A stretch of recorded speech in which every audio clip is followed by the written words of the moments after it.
Do you have any final closing thoughts about Doctor Who in general?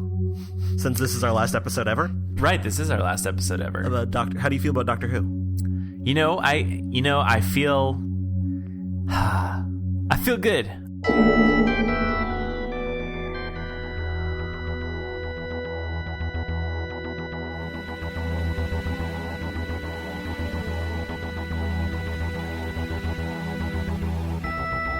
I'm Tom Dickinson. And I'm Louis Midas. And this is the Cloister Room, a podcast about Doctor Who and other things.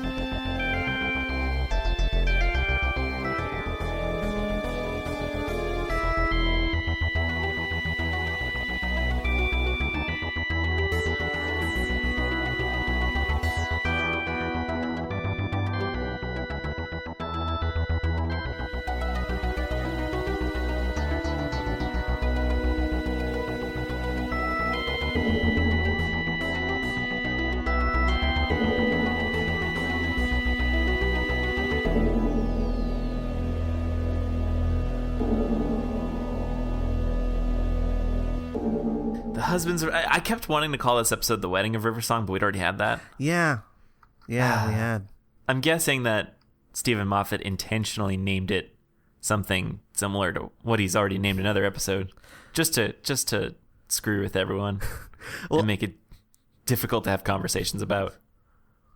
Well, I keep getting it confused with The Diary of River Song, which is the Big Finish audio that came out the same day. Oh, well, yeah, that would do it. Which I haven't heard yet, but I have not heard it either because I completely forgot about it. Yeah, I did hear the War Doctor one. That was pretty good. Oh, I haven't listened to that yet. I've been meaning to. Anyhow, the Husbands of River Song. I'm really conflicted on this. Are you? I am, because I went into this hoping it would be terrible. Really? Yeah, because I wanted something. I wanted to have something to complain about this season. And I guess technically, as far as production goes, this is going to be part of Series 10. So, well, it's on the Series 9 box set, apparently. Is it really? Yeah, the Series 9 box set is going to have both Last Christmas and this. Wait, so when's the box set coming out? April. Huh. At least in the U.S. I think it's April. That concerns me a tiny bit for when we're actually going to get Series 10. Yeah, I think it's going to be a while. None of what I'm about to say actually matters to anyone. Okay. But right. I was wondering, I know back when Series 8 was only 12 episodes rather than 13, and people were kind of wondering why. The theory, I think, was going around was, the traditional order is 14 episodes, 13 plus a Christmas special. So the Series 8 order actually encompasses Day of the Doctor and Time of the Doctor. So technically, that series order is still the same length. And if you were to apply that forward to Series 9, if you take the 12-episode series plus the Christmas special on either end, that's also a 14-episode order. So I don't know. I don't know if that's actually applicable here or if it matters. But right, yeah. I mean, that's why would they do that? I mean, they have ordered Series 10, right? Yeah, I believe it's confirmed. Yeah. That's mysterious. It's very mysterious. Have they? Yeah. But so I we don't think know. It's going to be a while. Probably. Anyhow, why are you conflicted? I'm conflicted because I really wanted to hate it, and I ended up kind of liking it. You kind of like it. Kind of liked it, right? You didn't like it much. This is the problem. Is if I had loved it, then I'd have been like, oh well, I guess it was stupid of me to think it was going to be terrible. But it showed glimmers of being terrible. But then it ended up being kind of fine, and so now I just don't know how to feel about it. I don't know, but I do think that this. Now I can safely say, because I was worried that this was going to be on the Series 10 box set, and that I would have to make a statement on whether or not I thought this was going to be the worst episode of Series 10, and then not know for a very long time if I was going to be right or not. But I think that this is actually the worst episode in my esteem for the Series 9 box set, and it's probably the episode I'm going to watch the least. That's nice actually that I can say that safely. I haven't I haven't heard much of reaction to this, but from what I've heard, it's largely positive. Yeah, well, I mean, once again, my reaction was not negative. It's just that this is the lowest point in recent memory for Doctor Who. In my estimation. Once again, I liked Sleep No More, so I can't say that was the nadir. That wasn't it for me. I probably like this better than Sleep No More. Did you really? Yeah, I didn't super love it though. Like I thought it was pretty good. That's kind of where I'm falling. It's pretty good. Which is good enough. It's good enough. That's what I'd say. Pretty good is good enough. Mm-hmm. Yeah, I'd go with that. Yeah, I have heard best Christmas special ever, which doesn't compute for me. But no, are they forgetting A Christmas Carol, which was the pinnacle of Christmas entertainment ever? and if that is the only Christmas thing you experience in your consuming of Christmas media, that's fine. Like even if you've never heard of Doctor Who before, if this is the episode you watch, you're set. You don't even have to watch Die Hard. Wow. Not even Die Hard? I know, not even Die Hard. I've never seen Die Hard all the way through. Really? No, I've seen like bits and pieces of it. I've probably seen the whole movie. Just kind of patched together over a period of your lifetime. Exactly. Okay. Yeah, I would rank Last Christmas above this. I'd rank probably The Snowman. Definitely Christmas Carol. But I think in the grand scheme of it's one of my preferred River Song episodes. Yeah, like, I think it ranks highly in the canon of River Song appearances. I would agree with that. I would definitely agree with that. I mean, like, once again though, I mean, like, all of like pretty much every one of her appearances in series 6 I would rank below this, because I really don't like that continuity heavy, like, oh, spoilers, you're gonna find out about me soon, and I really hated that, or I hate it now in retrospect. I think at the time I was kind of pulled along by the hype. Yeah. But in extreme retrospect, I hate those appearances, and I think that the appearances where she's just off doing her own thing, and she's very clearly living her own like adventurous and daring lifestyle, like that's like the most fun for me. Like when she's getting into capers or whatever, like those are the best. Yeah, and this is kind of the I mean, at least for the first 2/3 of the episode, this is the ultimate version of that, because she doesn't even know it's the Doctor. So we're completely getting to see what she gets up to when he's not around. Right, he even says that. And yeah, and the only reason they run into one another is because she is trying to use him as a getaway. Right. Yeah, and I'm curious as to how that works. I mean, was she just assuming? I guess she can safely assume that if the Doctor, and she knows that he doesn't have an infinite lifespan, but I mean, if we assume that he does, and I mean, like, his lifespan will continue for as long as the show needs it to, there will come a point, and I guess technically it's already come, if you think about a time traveler, is that he'll be everywhere. He'll just be everywhere. He'll have landed in every time zone on every planet, and so his TARDIS will be somewhere. Assuming that, like, he can't visit the same place twice, and well, certainly not the same time and place twice, and that the universe is itself finite. Ultimately, his TARDIS will be everywhere. Sure. So she could just be banking on that. Yeah, and it seems to work. Yeah, it seems to work very well. I guess, like, she's kind of on the lookout for himself, although I don't know if she actually wanted to find him, or if she just wanted to make sure he was out of the TARDIS when she took it. Well, I think she was planning to either hitch a ride with him, and plan B was to steal it when she couldn't find him. Ah, okay. Yeah, that's the impression I got. Yeah. Well, yeah, and she claims to have borrowed it in the past without him noticing. So yeah, and I mean, presumably that's true. Presumably she's just taking it all the time, and he's just never noticed. And I'd be interested to know, like, right there is another Big Finish opportunity. I would love to see a series of starring Alex Kingston where, like, every episode begins with the TARDIS landing somewhere, and then the Doctor, walking off, and then River sneaking into the TARDIS. I don't think that would get old at all. No. I mean, they've already I believe they're already working on series 2 of the Diary of River Song. So maybe that's something they could use there. Yeah, I think that they should. I haven't listened to it yet, but from what I've heard, the Diary of River Song does include the sonic trowel. So clearly there's some kind of like communication back and forth about like incorporating stuff from, you know, episodes that haven't even aired yet into their scripts. Yeah. Yeah, huh. Interesting. Yeah, you know, yeah, Sonic Trowel, I guess that's fine. You know, if we're going to have Sonic sunglasses, which oddly enough made a reappearance here. Yeah. I don't know how that happened. I guess he just has a lot of them. Maybe. Either that. Yeah. I mean, I guess we have to assume that. And I mean, why wouldn't he? But it's I mean, I can't tell if those are back because for the sole purpose of the Doctor wanted to not set off the hint that he was the Doctor. So he like, because if he produced the sonic screwdriver, even though it looked different than, you know, his old one, that might be a giveaway. Yeah.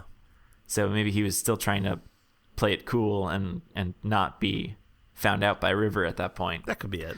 Yeah, but I do wonder, because I thought like, you know, now that we've got the sonic screwdriver back, are we done with the sonic sunglasses? And I guess the answer is not quite. Yeah, yeah. I had been assuming that they were gone for good, but yeah, maybe not. Maybe there's just one more tool in the toolkit.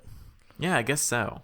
Yeah, and so, you know, if a sonic trowel wants to fit into that pantheon, then sure. I have to say I like it better than Sarah Jane Smith's sonic lipstick. Yeah, right. Because a sonic trowel is at least like it's a tool. It is already a tool, you know, and presumably you could like dig sonically. Yeah, like sure. you could. I'm sure you could like vibrate, you know, dirt or rock at a frequency where it would just kind of dissolve. Yeah, if you can turn screws sonically, you can certainly dig sonically. Exactly. Yeah, and it's also not like kind of weirdly sexist. Yeah. So that's got that going for it. True. Yeah. It's a little weird that this is apparently something she uses that the Doctor's just never heard of before. Even though this is supposed to be chronologically the second to last, you know, adventure they go on together. Yeah, and it's weird. It's also weird to me because in Silence in the Library, she has the sonic blaster or whatever, the squareness gun. Yeah. Whatever. So she upgrades at some point. I don't know how she gets there. That's the thing. I don't know how we go from Sonic Trowel, which seems like kind of doctorish and silly, to Sonic Blaster, which is more, well, it's more practical. It's like, you know, it's what Captain Jack had, you know, because he expected to need to blast stuff. I don't know. So my assumption, I guess, was that it had always been that the Sonic Blaster was something that, you know, the Doctor just kind of had in the TARDIS from when Jack had been traveling with him, and that River had at some point liberated it from the TARDIS, and that could still be true. You know, that's true. That is a good point. Yeah, I guess my issue is that we've just never seen her, or did she have it at all in series 5 or 6? I don't think so, but maybe, you know, maybe she doesn't get it until this, you know, one night, 24-year long. That's kind of that's a little bit, I don't know, rude, I guess. You know, here the Doctor gives her a present that is a sonic screwdriver, and she's like, no thanks, I'll just steal your squareness gun. And that's gonna be my thing. I mean, well, I guess ultimately she does use both in the course of you know, Silence in the Library and Force of the Dead, but you know. Yeah. So. And well, you know, maybe it's just that, you know, they're there for what, 24 years, and so that's a long time. That's probably the longest time they've ever consecutively been together. That's true. Because they're always just like meeting and leaving. So maybe like they have some time to like give the TARDIS like clean it out, like clean out the archives, clean out the junk room. Yeah. So they go in there and they do that, and she just, you know, takes it. Yeah. Yeah. All right. I could see that. You know. Well, you know, and that's the thing is, you know, you got to have more than one, or unless you're the Doctor, you should have more than one tool in your toolkit. So, you know. Well, yeah. There's opportunities to use the sonic blaster, and there's opportunities to use the sonic screwdriver. Yeah, maybe she has her own pair of sunglasses that we just never get to see. Ooh, you know, she is. Unless I'm mistaken, she is wearing a pair of sunglasses in Series 5 at points. I think she or no, I might be misremembering that. I don't recall, but you might be right. And then here's the thing: we never heard them make the sonic noise, but you know, that's not to say that it couldn't happen. That they weren't sonic, right? You never know. Yeah, so I think there's wiggle room. I feel good about Doctor Who. You know, I think it's at a high point right now, and I think it can only go down from here. And It's a good feeling, isn't it? it's a great No, feeling you to can have. only go downhill. Like, even when I first started watching Doctor Who, and it was, the high from, this is this new thing, it's really cool, and I'm really enjoying it. Like, even those episodes, I like, that's the thing is, like, I feel now it's like now they have to really work in order to keep me enthralled, and like they did such a good job of it. They've done such a good job of it this past series, and I don't know. I'm the thing is, like, I am excited for the future. Yeah. I honestly kind of thought we had hit the high point back in 2013 with Day of the Doctor and all the kind of surrounding hype, like especially Night of the Doctor and the Five-ish Doctors reboot. Yeah.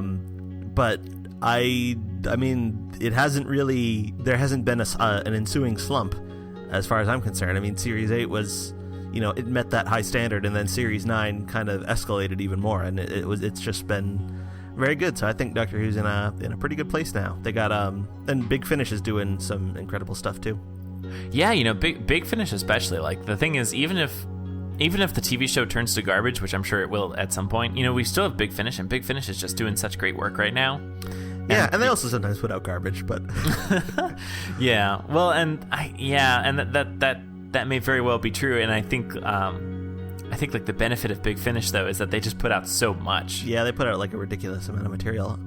I've recently been listening to some older Big Finish stuff, and what I'm actually finding that I had kind of never heard much of their First Doctor stuff, which is mostly involving William Russell, who plays Ian, Peter Purvis, who plays Stephen, and or Carol Ann Ford, who plays Susan. Right. And often they will like do their little imitation of the Doctor or whatever. But I have found that like first Doctor Big Finish stuff across the board is actually really, really good. Really? Yeah, and I was kind of surprised by that because I had not heard that much of it, but I've recently been listening to some of it, and it's all super good. Interesting. I feel like there's something important about the First Doctor. I mean, he's the first one, so that's important. He is. And I also kind of I really like that sort of early version where, maybe some of the Doctor's personality wasn't really like hammered down yet, and so I almost want to see, I want to, I would love to see a modern take on the First Doctor, and I imagine that's what this is. We're like, knowing where the character heads after that era. And being able to go back and sort of like insert that into his stories or stories about him. I kind of like that idea. Like, I think that's because I in some sense I do want the First Doctor to be more like the Doctor that we know. And I mean, in some sense, I think towards the end of his run he kind of was, but I would love to see more of that. Like, I'd love to see him be a modern Doctor. And I mean, like, in some sense, like, I kind of appreciate that he's not really like the other Doctor. He's kind of more grumpy and and he's got that sort of streak of mischief in him or whatever, and he's kind of he is different, and it's in a good way, I think. But I want more of it. Yeah. What did you think of the way it wrapped up the threads left open with River? Well, so, getting back to me being disappointed that it wasn't terrible, I really liked that. I thought that was really good. I thought that, like, I liked the way that everything was sort of wrapped up, and, like, I could definitely tell, knowing now that this was originally Stephen Moffat thought this was going to be the last episode he was going to write. It kind of makes sense now. Well, maybe not the last episode he was going to write, but like the last episode he was going to write as showrunner. It just sort of made like sense to want to tie up all this stuff and like give it like a really nice and neat conclusion. This does not conflict with the little minisodes. Yeah, have you watched those? I think I watched them. I know I watched at least a few. I think I watched all of them because the idea was, or it was, what was it? It was like Last Night or whatever was like, that was right. That was with the 11th Doctor, and that was, they were supposed to be going to the Singing Towers, right?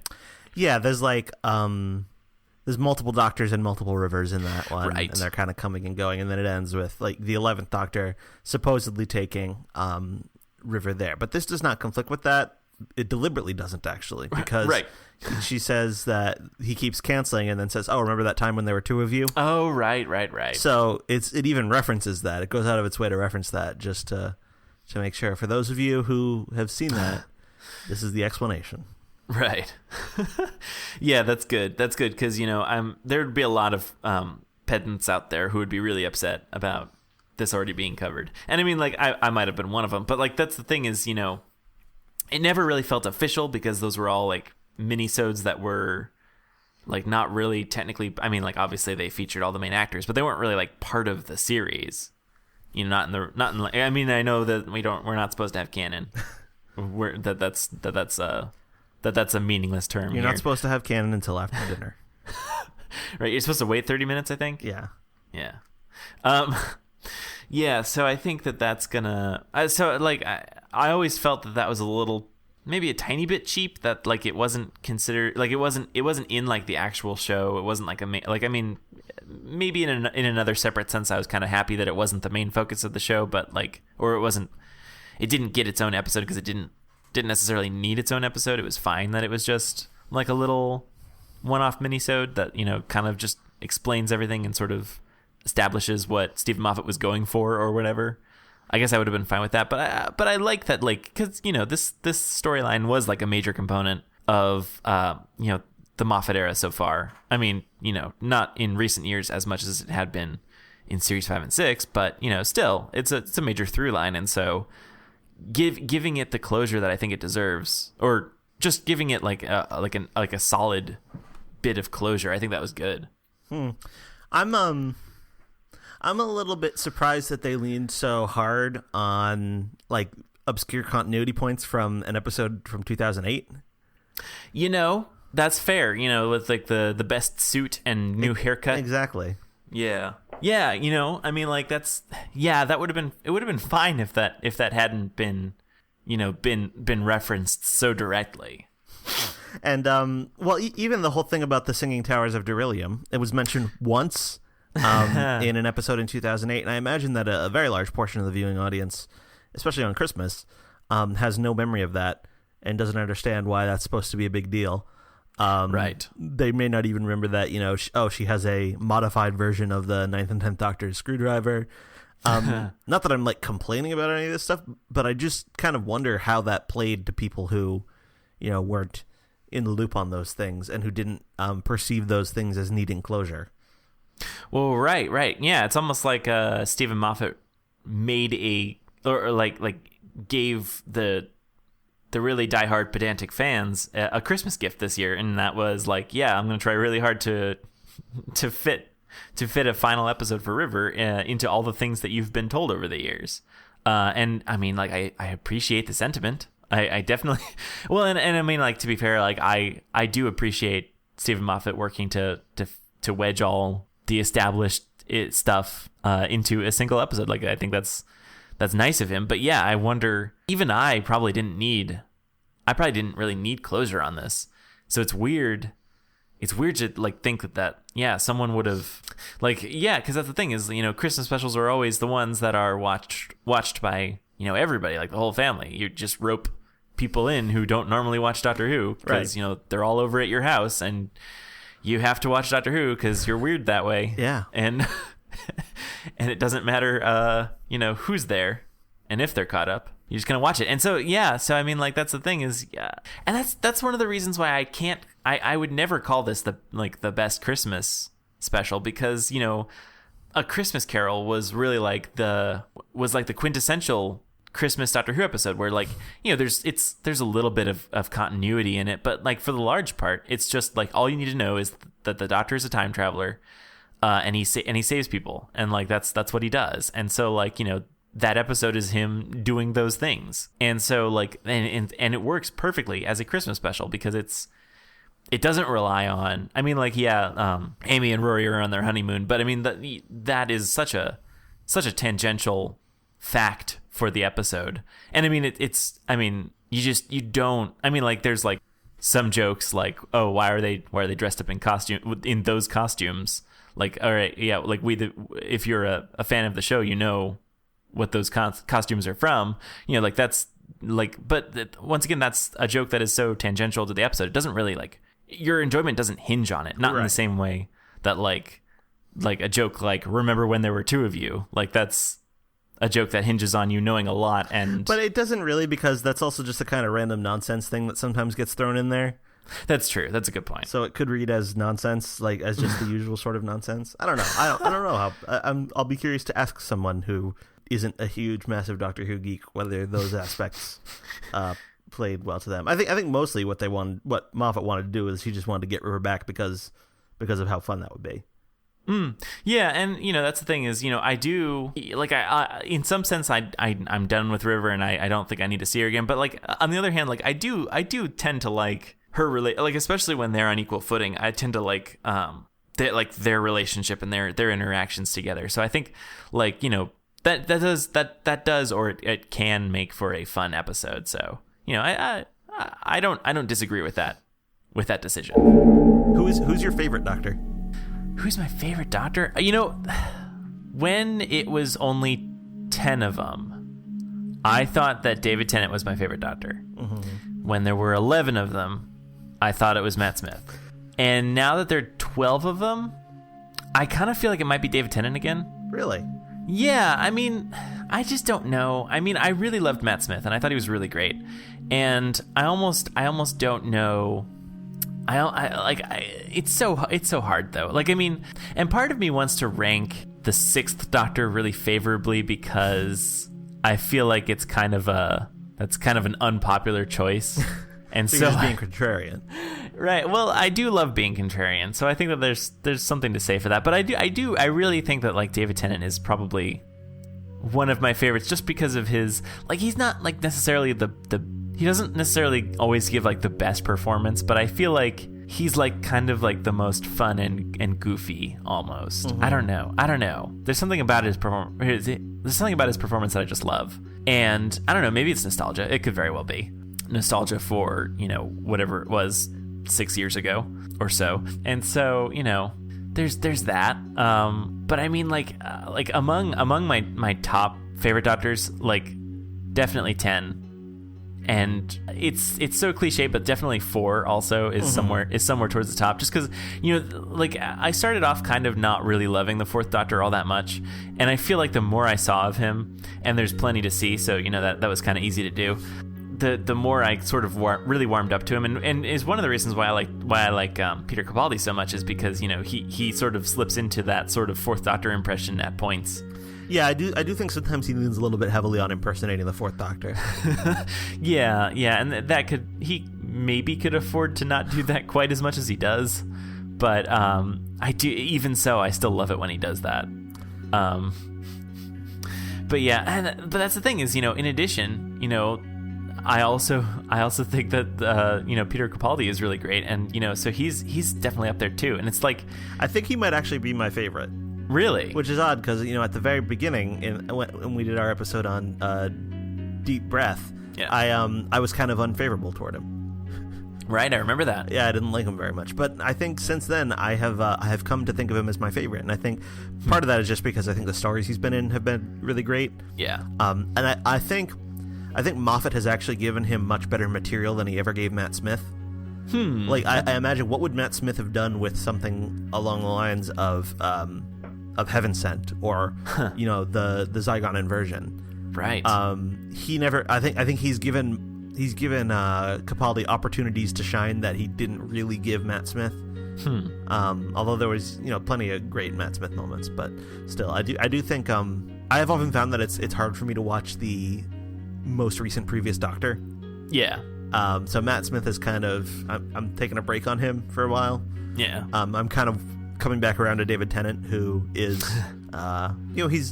he did really interesting things with the role, and he had some. I didn't always love his like super zany smugness, but I do generally think he was great in the role. But I do think Capaldi might be my favorite. Yeah, I mean, like that's the thing is Capaldi ranks really highly with me, but it's like I almost every single Doctor I think about. I think like, oh, maybe he's my favorite. Like, you know, like I mean, even like you know, Christopher Eccleston. Like, you know, I wasn't that wild about Christopher Eccleston at first, but you know, the longer that I'm a fan, like the more I look really like favorably on his very short run.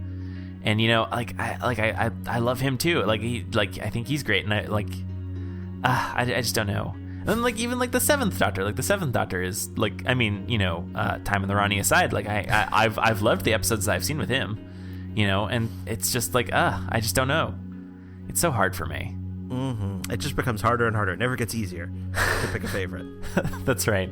Well, and I hate to say this, but like I feel like the one Doctor that I really can clearly say is probably not my favorite is the fifth Doctor. And I mean, like I do like Peter Davison, and I think, you know, I think he was a good Doctor, but he's I don't know what it is about his performance, but it's not my favorite. I know I can almost say certainly it's not my favorite. Yeah, I think some would say that he's a little bit bland. That could be it. Yeah, I don't know that I'd rank him terribly highly. I basically like them all. I think my least favorite might actually be Jon Pertwee. Huh. And there was a time when I said that he was my favorite. Right, I remember that. But I think that was only when I had only seen a few stories from each Doctor. And the more I saw of Jon Pertwee, the less I liked him. And what was it just it's just that he's like too violent?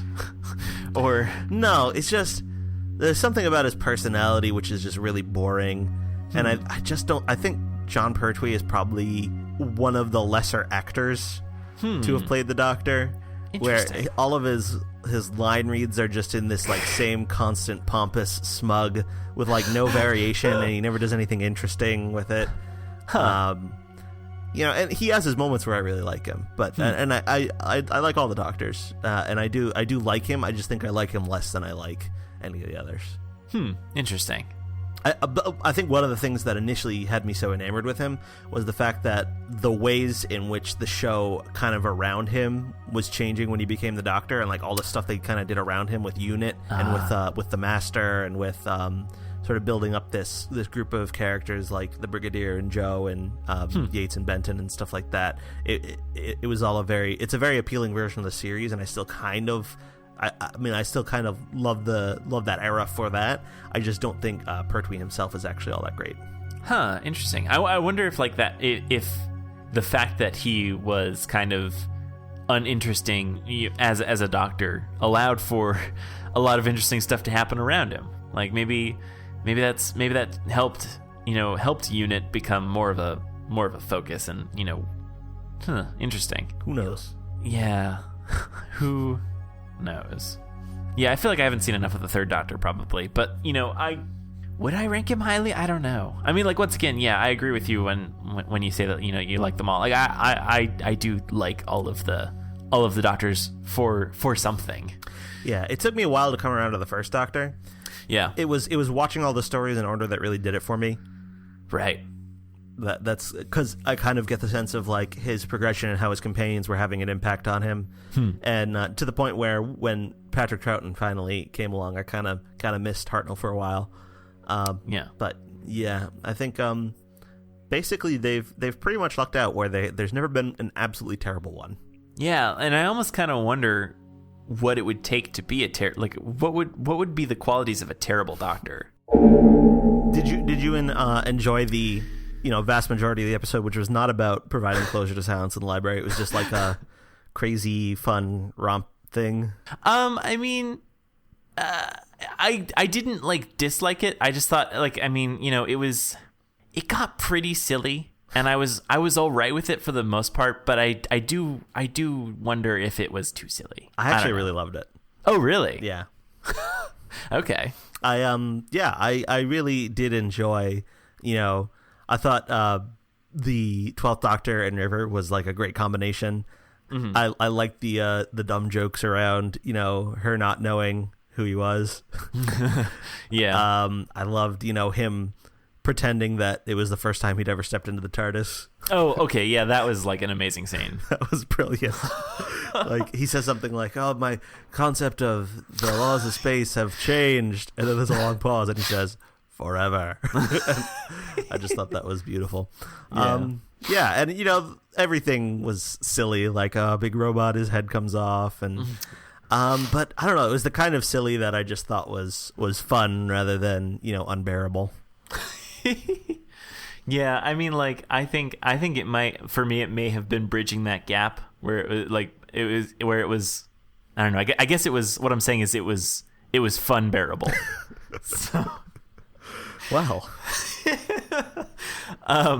No, I mean, yeah, I think for the most part it was a lot of fun. I do like, I think Stephen Moffat can really write some good dialogue, and I liked the thing about the comedy antlers, and I thought like the little sign he'd put up with Christmas carolers will be criticized, or whatever it was, and I thought that was a nice touch, and I don't know, I for the most part I do tend to like the dialogue between the Doctor and River, so like, I mean, yeah, I'm fine with it for the most part. I think I don't know what I was expecting, but it was a very bizarre sort of, I don't know, like this was like kind of a weird episode, I guess, like especially with how laser focused series 9 was. It was kind of weird to get like an episode that was kind of all over the place in terms of just like all these different locations and like this like endless stream of cast of characters and stuff, and I don't know, like in some sense, like I kind of like that, and also it's just like kind of like a really weird change of pace from series 9, I guess. I thought it was a nice change of pace personally. I mean, because there wasn't a lot of zany in series 9. Well, that's actually a good point. Is that's every now and again you need some zany to spice things up. So I will admit that it definitely had that in possibly the right amount. I'll say, like, I think it aired maybe a little bit high on the zany, but like maybe that was fine. I don't know. But like, this is the thing, is like I was conflicted because I just don't know. I don't know how much zany is too much. Maybe this was too much. I don't know. Well, I guess different levels of zany are suitable for different people. Yeah, I think that stands to reason. If you were like trying to sabotage the show and like actually burn it to the ground, who would you cast to really who you think like just could not have the necessary acting chops Hayden or Christensen. Whatever? He's not British, is he?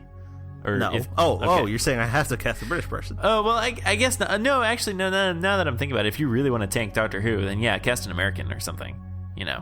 Go for that. Yeah. I don't know. I mean, there's some Americans that I could think of. Like, I always used to say that the guy who played Daniel Faraday on Lost would be a good Doctor. Oh yeah. Yeah, I don't know. I mean, who's the worst casting I could think of for the Doctor? I don't know. It's not even so much that they're like bad actors, but like I can think of like really boring choices that are like the most boring version of like what Doctor Who could be. And often like people will say the names of like people they know as being big film stars, like Ben Whishaw. Do you know Ben Whishaw? I've heard the name, but I'm not sure if I've seen them in anything. Have you seen the recent Bond movies? He's the new Q. Yes, right. I have seen him. And it's like, yeah, he's just like a handsome British boy. I mean, that's fine. I'm sure he'd do a good job, but it's boring, like a boring choice. I don't know. Rupert Grint might be my choice for who they shouldn't cast as the Doctor, because I don't think he's that good of an actor. Probably. Well, yeah, right. I don't know if I've really seen him act. I mean, he was in the Harry Potter movies. But you don't think he was acting? I think he was just naturally scared. He just like oh, blimey, about everything. Right. I think I don't think has he been in literally anything else? He's been in a couple things. He's been in an ice cream truck. He owns an ice cream truck. That's right. Maybe he's not a great actor, but I just love the idea that, whatever he's worth, probably millions of pounds or whatever. He's just like he owns an ice cream truck, because of course, why wouldn't you? If you have unlimited amount of money, or a near unlimited amount of money, Why wouldn't you just have an ice cream truck and drive it around? And I don't know. Does he actually like serve ice cream out of it? I presume so. Yeah, I mean, it stands to reason. I mean, you can't have an ice cream truck and just like this isn't this isn't a video game. It's not like a skin that you just apply to your car. That's not how it works. You have to have a function. Yeah, I don't think anyone gets an ice cream truck unless they're serious about it. You think this is a joke? You think that the Ice Cream Truck Association is just messing around here? No. This is serious business. So what's your bad fantasy casting for the Doctor? I don't know. Because I don't know that many British actors and actresses, and I guess it does kind of have to be a British actor and or actress. But I mean, like, I don't know, probably like at a sort of nerdy kind of actor that like I feel like I don't know what's it, the one of the guys from IT Crowd. I think of Richard Ayoade. Yes, that guy. Yeah. I feel like he'd probably be I don't know if he'd be a good one or not. Yeah, maybe he would. I can't. I don't think he's that good of an actor. I don't think. Yeah, probably not. I think he. I also think he's not interested in acting anymore. I think he's now like directing. Okay. Yeah. He's right. funny. So he is funny. Oh, he's definitely funny. Like I definitely agree that he's funny. I just don't. I could not see him. I don't think I could see him as the Doctor. But well, yeah, and okay. Well, so here's the thing: if he doesn't even want to act, then yeah, he'd be the perfect choice for a terrible Doctor because he's just like begrudgingly acting, even though he doesn't want to. Yeah, there you go. He's like, fine, if I have to do it, I'll do it. Yeah. How about Hugh Laurie? Oh, you know what? Yeah, actually, there you go, right there. That would be the worst. I mean, he's not a bad actor. It's just no, he's not a bad actor. He's a great actor. It's just whenever I think of like bad choices for people to be Doctor Who, I just think of the most famous people I can think, like Eddie Redmayne, like the That's famous true. Obvious ones that like people who don't know much about Doctor Who think of. Right. Like when like if you want to like, yeah, that's the thing is if you go for like oh yeah, let's get Daniel Radcliffe. Let's make him a Doctor. Like that's the thing is like like if you're gonna go for like the most obvious choice. I mean, like, admittedly, like, it worked out really well getting John Hurt, he turned out to be an excellent Doctor, but, Yeah. you can have some bad ones if you just go for, like, the most famous British person. And there probably will be a bad one someday. Probably. You think we'll live to see it? I don't know. It's something that, it's every time they cast the Doctor, I kind of worry about it. Well, yeah. Maybe this will be the dud. Yeah, and I mean, now we're getting new Star Wars movies now, and I'm not like worried about there being bad Star Wars movies because that's happened. Right, it's that Band-Aid has been ripped off already. Yeah, I don't think any Star Wars movie could be a huge disappointment to me now. Yeah, because I mean, I don't think it. I mean, I'm primed for that. even as good as I think the most recent one is. Like, yeah, it wouldn't terribly surprise me if future Star Wars movies were terrible. Yeah. Yeah, that's completely fine. And that's the thing is, with Star Wars it's like, that would be fine. I think like we'd live, we would survive it. Well, and I don't know, like The Force Awakens is so good that I feel like it's almost like a free pass to make the next few terrible. Like if you want to actually just point a handy cam at like, paint drying or whatever, and that's if that you want to make that your movie, that's fine. Like I'd prefer they didn't. No, I mean I'd prefer it too. I would rather they make another good one. But I'm all right if the next one just wants to be terrible because this one was so good. I don't know. But yeah, so and by that same reasoning, I'm all right with Series 10 being terrible because Series 9 was so good. But yeah, like if there was an actual, there will be a terrible Doctor one day, and we're gonna have to deal with it. I don't know. I guess according to some people, the Sixth Doctor was pretty terrible. And I mean, I guess if you're just looking at the TV show, then yeah, he's definitely not the best. But that was all classic series stuff. The new series has yet to have a bad Doctor, and that so yeah. Who's going to be our Sixth Doctor is the thing, Well, I mean, we're on our fourth. That's true, Did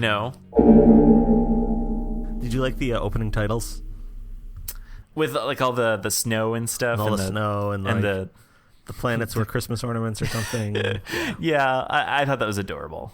I thought that was a nice thing. Like they did something similar for last Christmas, I think, but I don't think it wasn't quite as like over the top or whatever. Because I think they had just like snowflakes added into the opening credits, and it was a little bit more subtle. Yeah, like the rest of the episode, there was very little subtlety going on in the opening titles. Right, exactly. It was also the first time Alex Kingston's name has ever been in the opening titles. Is that really true? Did she not even get in the opening titles for like Angels Take Manhattan? No. Wow. She's always been, like a guest star. This is presuming that this is her last episode. It was her last shot. Yeah. Which I don't know. People said after naming the Doctor that they thought that was a send off. And I guess people are going to think that this is a send off too. And I don't know. I don't know. I guess it depends.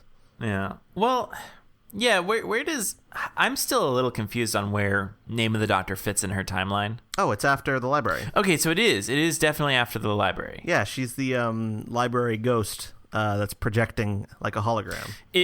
Okay, but how did she get in the dream? Whatever. You know what? Whatever. I'm just assuming that, like, yeah, all right. Library ghosts can get in your dreams. Yeah, they can. Of course they can.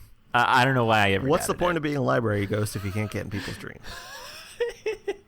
You know what? That sounds perfectly fine to me. So that's like the last we've.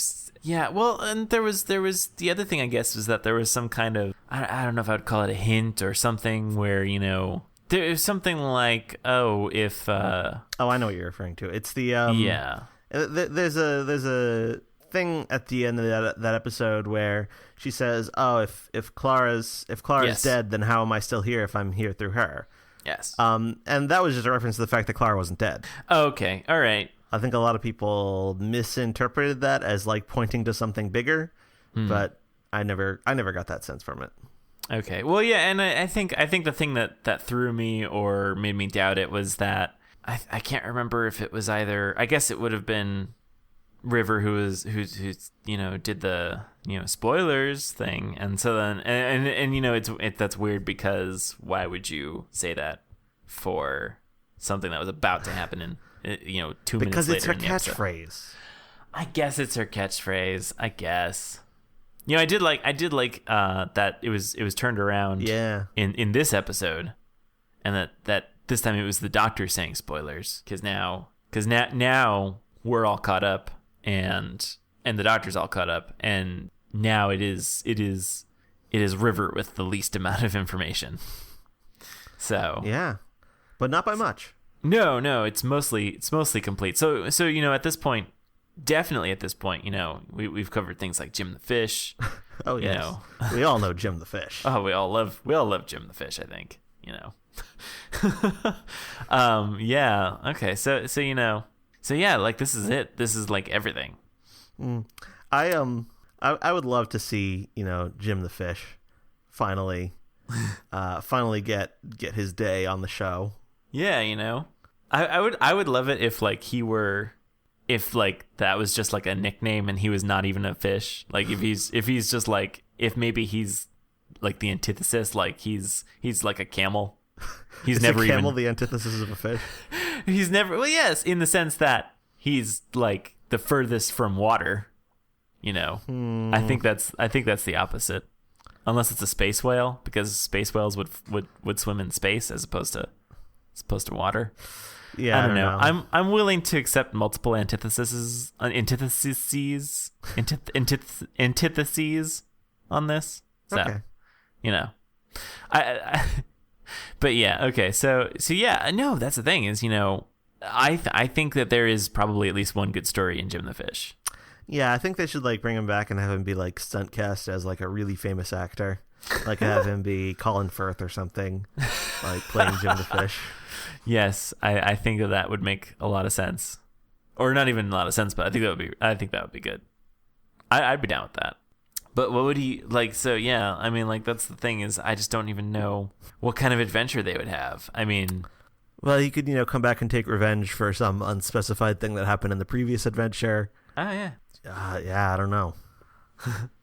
Yeah, because I kind of like that Jim the Fish is basically just a throwaway and keeps coming up as like a sort of throwaway line, like, oh yeah, Jim the Fish, and so I like that they would preserve that original adventure, as or some original adventure with Jim the Fish as being like just this thing that happened. Yeah, because I like it when they do that. You had to be there. Yeah, exactly. It's not like a moment you can bottle and take with you. It's something that you have to kind of be there to experience. Yeah, exactly. What's your favorite recurring Doctor Who monster or villain? I mean, it's definitely not the Daleks. I mean, I like the Daleks just fine, but I think that they're not a good recurring, or I mean, they're a fine recurring villain, but they're not my favorite. To some extent, same thing for the Cybermen. I mean, and those are like the two big ones, I guess. I know what mine is. Okay. I think it's the Zygons. Is it really? Yes, and I think that the reason for that is because they've only been in 3 stories, all of which are great. Well, that's a good point. There hasn't been a bad Zygon story. I've not seen the original Zygon story. It's good. Well, I'll have to see it and find that out for myself, I guess.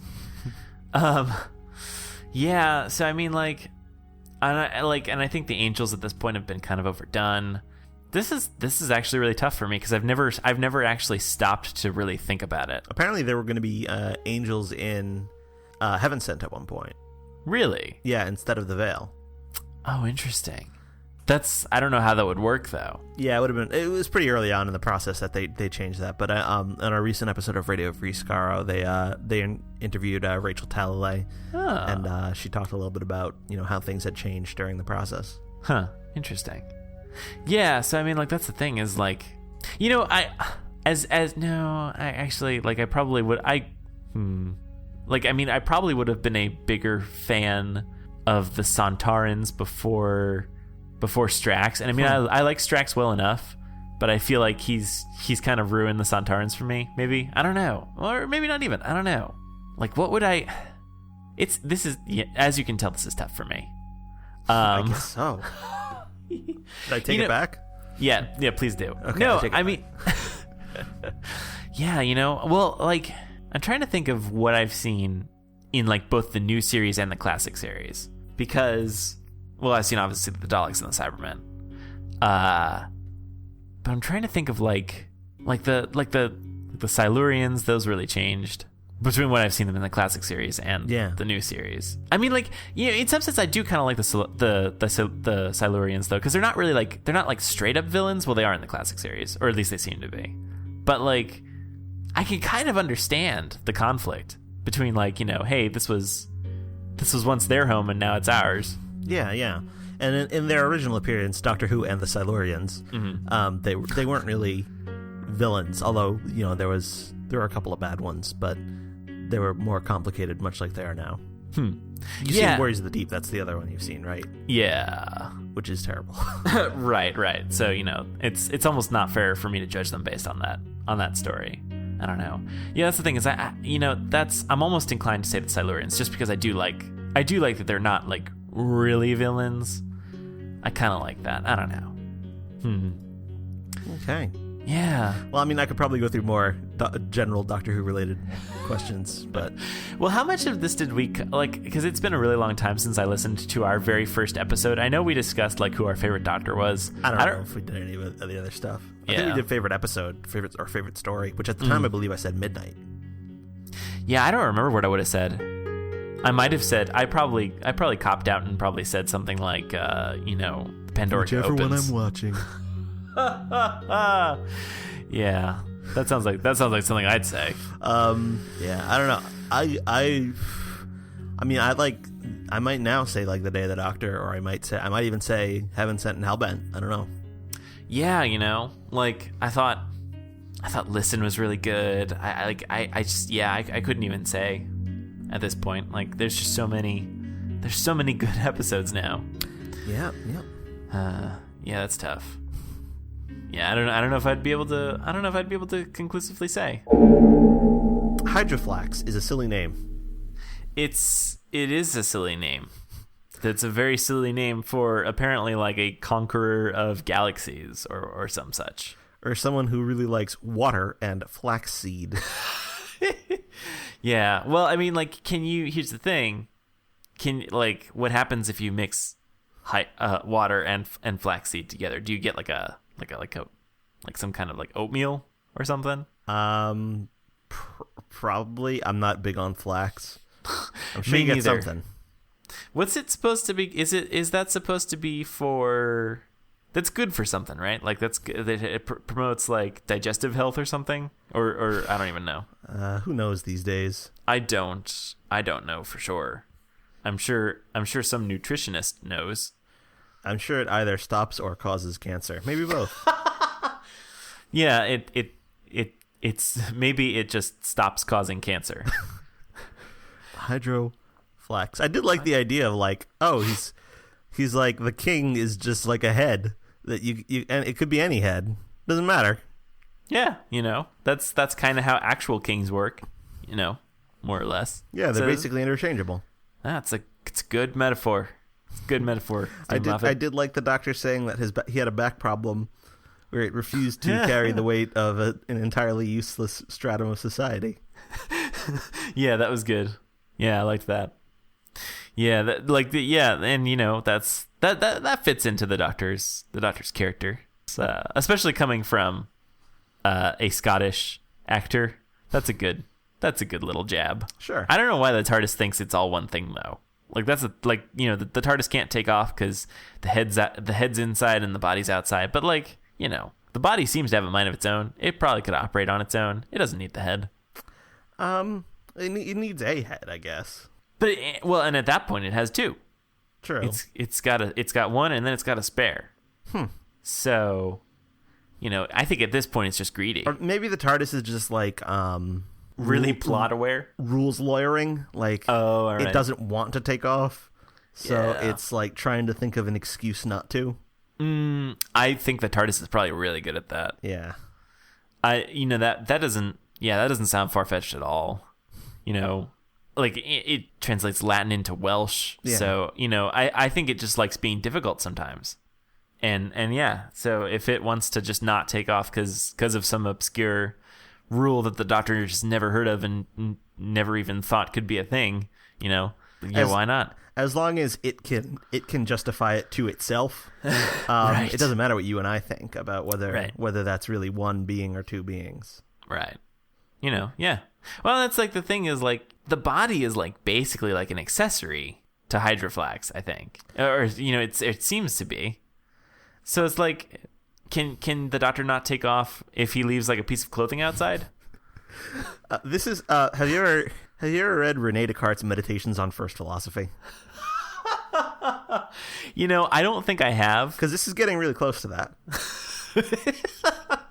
Okay. So, well, he has an argument for what's referred to as Cartesian dualism, which is the notion that mind and body are separate substances, because you can conceive of a clear and distinct separation between them.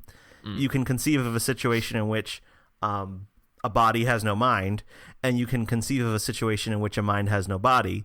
Even though it's not necessarily possible for a mind to be free-floating without a body, it's still mentally conceivable. Right. And if it is mentally conceivable for two things to be separated, then they are, in fact, distinct things. Interesting. And one of the arguments that some people have raised against this is that if it may just be the case that if you conceive of the mind as existing without a body, you are conceiving incorrectly. Because, for instance, you can conceive of a triangle whose angles add up to more than 180 degrees, but that's only if you're conceiving of it like unclearly and without accuracy. So the fact that you can conceive of it doesn't make it true. Anyhow, this is all what I learned from Rene Descartes. No, it's good stuff. So if you can clearly and distinctly conceive of them as being separate, I mean, maybe the TARDIS just doesn't think you can clearly and distinctly conceive of Hydroflax as being two separate beings. No, I'm all for that. When it comes to Cartesian dualism, that the TARDIS is just kind of a stickler, and I'm all for that. Which is a bit hypocritical from a a space-time ship whose consciousness was once disembodied and placed into the body of a woman. That's true, that's, I think, well, but we can say that I think the TARDIS is not without flaws, and, occasionally there's a little bit of hypocriticalness. Hypocriticality. Yeah, there you go. Hypocriticality. Yeah, so I think we just gotta roll with that. Okay. I can do it. I wonder how good the body itself would have just been at ruling a galactic empire. I mean, it only seemed interested in one thing, and that was getting ahead. Right. Yes, that's and I think that's really the most important. Actually, no, probably the most important part of being a ruler is being a fair and just ruler over your subjects. Well, yeah. I mean, you're gonna get varying definitions on that, I guess. But yeah, so I mean, that's the thing. Well, but then that's also kind of I suppose it's a commentary on the aristocracy in general. Is how useful are they? Could they be better if they were just without heads? Oh, now we're getting into the Reign of Terror, which is a First Doctor story. Oh, really? Like the French Revolution, like all the aristocrats going to the guillotine. Yeah, there you go. So yeah, I think it all comes full circle and goes back to that. Mm-hmm. In that story, the First Doctor says that the Reign of Terror is his favorite period in history, which is very strange. But maybe this is why. Yeah, maybe it's his anti-aristocratic streak. I mean, even though he is one, he is a Time Lord. Right. But yeah, well, I think he's always been a little conflicted on that title. So yeah, I could kind of see him. Or maybe it's a self-loathing thing. I think it could be. Well, that's the thing. You find out in what is it, Amy's Choice, that no one hates him as much as himself. Mm-hmm. So, I think we got to go with that. All right. Well, what do you think about other things? What do I think about other things? I think because we're supposed to be about Doctor Who and other things, but right. we mostly just talk about Doctor Who. So let's catch up on other things. What do you think about other things? I think other things are. I think they can be pretty good. Some of them, yeah. Sometimes they are not good, but then other times they are really good, and I like them a whole lot. Yeah, how about Fringe? How about that show? Fringe? We talked a lot about. Did you ever finish watching Fringe? Nope. I'm sure I will. I just don't want it to be over. You know what? You are right. You are right to not want that. That's one of the reasons I actually didn't watch the last couple seasons of Parks and Rec. Is that really true? Well, I mean, I felt like I could catch up with season 7, or because I only just recently watched season 6. And the final one is season 7, right? Which hasn't come to Netflix yet. But I never made an effort to catch up because you know what? I'll just leave it there and find. I'll get to it someday. Right, it'll age like a fine wine. Like a fine wine. Yes. Yeah. So no, those are two shows that I actually have completed watching, and I won't spoil anything for you. Oh, please don't. Yeah, but I mean, I think I know they both involve final season time skips. That's very true. That is definitely very true. They both do. Yeah, I'm trying to remember. I know that Parks and Rec was set in a recent like a conceivably soon number of years, but I don't remember how far in the future Fringe takes place. Probably also, it may even be 2016 or something. Probably, I don't know. Probably more than that because they have their daughter's a teenager. Oh, that's true. That's a good point. Or an adult even. That's right. Remember. Yeah, I think. Yeah, you're right. It was probably sometime in the 2020s or something. Yeah, but yeah. So I mean, admittedly, I want to go back and rewatch Fringe, and I do own them, so I'm probably going to do that at some point. There's a joke in the season 6 episodes of Parks and Rec where Ben says, I was rewatching episodes from season 1 of Fringe to check for continuity errors, and let me tell you, it holds up pretty well. He said something like that. Oh wow, yeah. I remember that line, but I'd forgotten about that. Yeah, that's. So you can do that too. I'm going to double check his work. I'm going to peer review his work. Yeah, no, that's. Yeah, I think I am continually shocked that Fox let Fringe go for as long as it did. Yeah. But I feel like, I don't know, I feel like the final season did a really good job of finally concluding everything. Like, because, it seemed like every season finale was a conclusion, was like a definitive conclusion because they thought they weren't being renewed or whatever. Right. And so I thought like the final season was a good one to really end on. And I thought that was really good. So, so like my opinion of Fringe is very high. Like, I mean, yeah. I don't watch anywhere near as much TV as I used to. Well, right. So I mean, we used to talk about new shows sometimes, but we haven't done that in a few years. Yeah, like remember Terra Nova? Did we ever? I don't think. I didn't remember it until you mentioned it. I don't know if we ever actually talked about Terra Nova, or if we just said we were going to talk about Terra Nova. I don't remember. Or if I know that. I think we did. Did we actually like publish the episode? I think so. Okay. I don't know. Maybe not. That could very well be. I remember we talked about Revolution also, and I don't. Did that one actually get posted also? God, I don't remember. I only watched season 1 of Revolution, and I didn't actually. They're still sitting on my DVR. Is all of season 2 is still sitting on my DVR, and I keep telling myself, like, because I have what I can only describe as a disease where I need to see things. I don't know what it is. I have this thing where I just need to see something to see it. Which is, I mean, part of the reason why I agreed to watch the Star Wars Christmas or holiday special. Is that I just need and I don't know. It's probably a disease of some kind that, like, probably right. Like, I mean, like, nobody should want to be should want this badly to be a part of things. Like I think that's something seriously wrong with me. That, like, I just need to be in the loop or whatever. But so for whatever reason, I still have all of season 2 of Revolution sitting on my DVR, just waiting to be watched, and I'll get to it someday. But I did, how much of Revolution did you watch? Like no more than like 4 episodes. Oh, okay. Because I actually liked the way they explained why the power was out.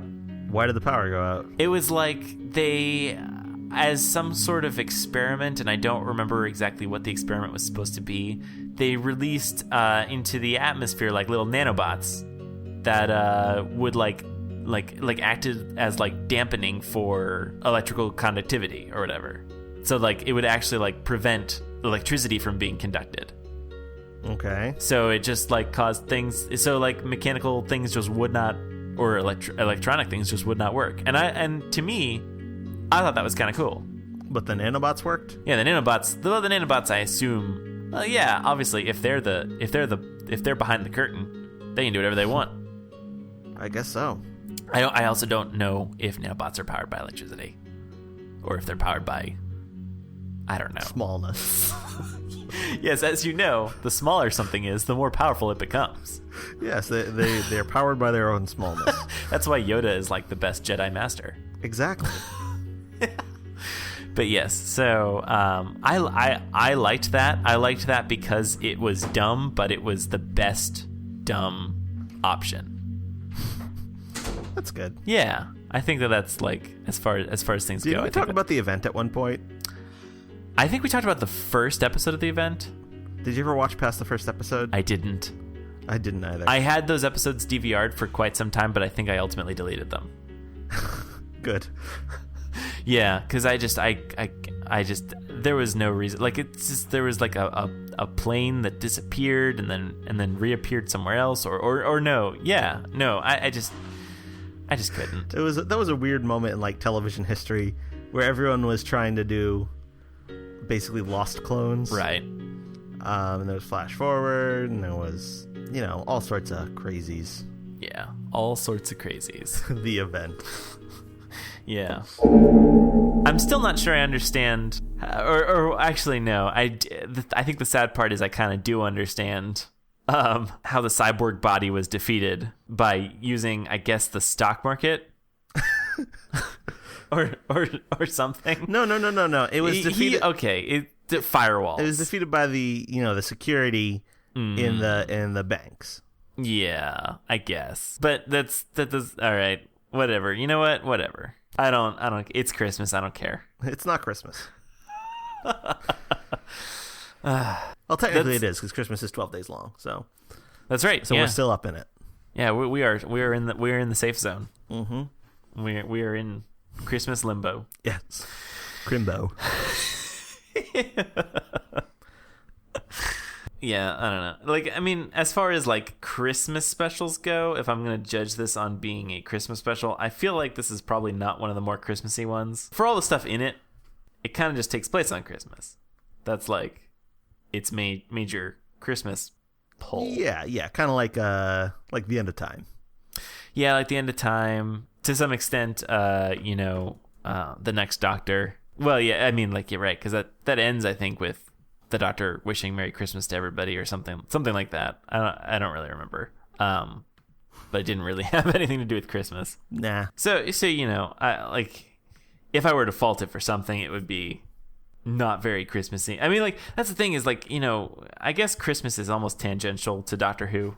It's kind of it is Christmas, and the Doctor seems to love Christmas, but Christmas stories very rarely actually focus on Christmas. No, and I think that's fine. Yeah, because it kind of is the status quo, and so I can't really say it's like bad because of that. Yeah, I think that might be all. That might be all. That might be all. That might be all the other things. That might be all of this. Yeah, I don't think there have been any other things since then. So. Oh, hey. No, I actually want to tell you about something, and this has to do with both Doctor Who and other things. Oh, okay, cool. Do you know Lego Dimensions? I do know Lego Dimensions. Do you have it? I have it, and I have the Doctor Who add-on set, and so the only thing that is stopping me from experiencing it is like myself and my own inability to manage my time. Yeah, I caved and I ended up buying it, and it's really good. Is it really like I mean, like I turned it on and maybe played like it for 5 minutes, but it was just like the main game. So, but like the whole game and also Doctor Who is amazing, or is it just the Doctor Who parts? Basically, the game itself is just really fun. Uh-huh. But the Doctor Who levels, and there's one that's part of the main storyline, and then there's the other one, which is the one that you only get if you buy the level pack. They are both like really good and full of like awesome Doctor Who related nonsense, and it makes me really wish that there was like a full Lego Doctor Who video game, because they could do so much. Oh yeah.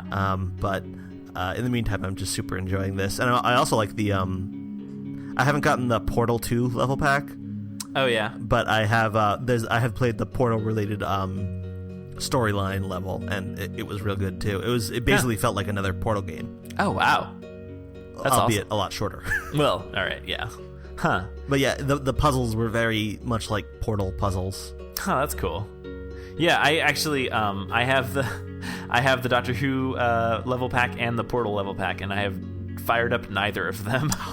I know. Something's wrong with me. Well, I was going to have a purist experience and just play through the starter set and then only do the Doctor Who stuff. I want to get through the story just to get the actual story of it. But right. Yeah, I didn't do that. I ended up caving after playing a few levels. Yeah. Huh. Yeah, so at some point I think I'm gonna have to play that, because otherwise, I mean, I can't just have it just like sitting there unplayed. Right. It can't end up like all of my other video games, like literally every other one of my video games where I haven't finished it yet. Although, well, all right, that's only like 95% true. I've got like the 5% of games that I've played to completion. But I want Lego Dimensions to be among them. I want Lego Dimensions to be one of the ones that I have actually gone through and played to the end. Yeah, I'm glad that most of the franchises they have are not franchises that are particularly interesting to me, or else I'd just spend lots and lots of money. Yeah, that's the thing. Like that's how they get you. But there is a rumor that there may be a Harry Potter expansion at some point. That's that wouldn't necessarily surprise me, although they have gotten their own games already, so what do they need an expansion for? But then again, I guess so is Batman, so is Lord of the Rings. All right. Yeah, that's fair enough. So yeah, that's probably coming then, or I could definitely see that coming. Yeah, that's the risk. But yeah, I feel like I'm probably going to enjoy Lego Dimensions too much for my own good. and I might end up buying expansion packs, even if I'm not a huge fan of them. Yeah, I managed to stay away from, Skylanders, which seemed too kiddish for me. Yeah. And I managed to stay away from Disney Infinity, which looked like a lot of fun, but I managed to stay away from it. But this one finally got me with the Doctor Who tie-in. Yeah. Yeah, that's how they get you. It's hard as a Doctor Who fan to pass up, and also, like, I mean, it certainly was. It almost would have been impossible for me to pass up, because I do love the Lego. I've loved the Lego games that I've played, and this is actually a little bit. I mean, maybe some of the newer Lego games are also like this, but I know that the Lego games that I have played don't really generally have actual dialogue. It's usually just like grunts and like exclamations of surprise or whatever, and then and it's a lot of like visual storytelling where like oh yeah, this is just the plot is somehow explained through action, I guess. And so it was weird for the few minutes that I played Lego Dimensions to actually hear people talking. But yeah, so I mean, like I don't think that there's been a Lego game that I have not enjoyed playing. So yeah, that's so there was almost no way that I wasn't going to buy this game. Is what I'm saying. So yeah. So now it's just a matter of me actually sitting down to play it. That's the thing. Yeah, that is the thing. So what they say in this episode is that River just got back from Manhattan. Yeah. So this is the next chronological time since Angels Take Manhattan? I mean, one would think just got back could be like hyperbole. Also, I've always had the impression that diary only contained her adventures with the Doctor. Oh, well, yeah. I mean, I assume that to be true, yeah. So she could have had, any number of adventures that didn't involve the Doctor between those two things. Right. And I guess that's kind of more of just what I was thinking was, this is, after the Angels Take Manhattan, this was between then and now, there have been no other adventures with River and the Doctor. Yeah, I think that seems pretty safe to presume. Okay, yeah. Yeah, and that makes sense, right? Because especially if Name of the Doctor takes place after her death for her, chronologically. So, yeah, and we have not seen her at any other time besides that, I think. So that makes sense chronologically. That's fast. Like, I mean, I do want to, at some point, watch all of River's adventures in order from her perspective. That would involve watching some episodes twice. That's very true. Yeah. How do I do that? Like, do you only watch the parts in the proper context of River, of the River that you're at that point in the timeline? Do you just like, well, actually no, because those would be different scenes. So yeah, like you could just watch the scenes that fit the point in the timeline you're watching, I guess. Could do that. Someone did a video on, I think it was on YouTube, of all of New Who in chronological order, starting from the beginning of the universe to the end of the universe. Oh, wow. So maybe someone could do something like that with River. Yeah, wow, that, like, every bit of New Who? No, it left a bunch of stuff out. Oh, okay. I mean, it wasn't like full episodes. It was just like clips of the Doctor arriving somewhere or whatever. Wow. That's really intense, though. Yeah, it was pretty cool to see. Yeah. That would be a lot of work to do all of New Who, especially in some of the episodes where the Doctor is like kind of all over the place.